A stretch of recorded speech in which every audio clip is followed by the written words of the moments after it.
hapa ndipo sehemu sahihi kabisa ya kupata kila aina ya taarifa ya kimataifa, matukio mbalimbali ya kimataifa. Hapa anamaanisha za digital.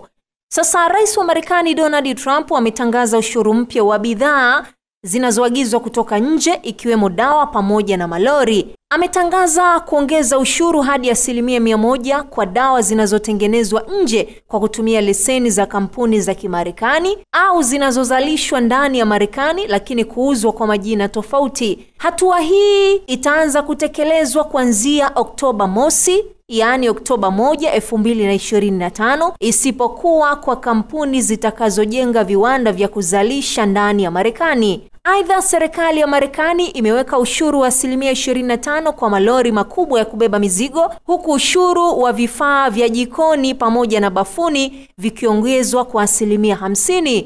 Rais Trump amesema kwamba hatua hiyo inalenga kulinda masoko ya ndani. Hata hivyo, hatua hiyo imezua pingamizi kutoka kwa wafanyabiashara wa Marekani ambao wametoa wito kwa ikulu ya White House kusitisha ushuru huo wa ziada.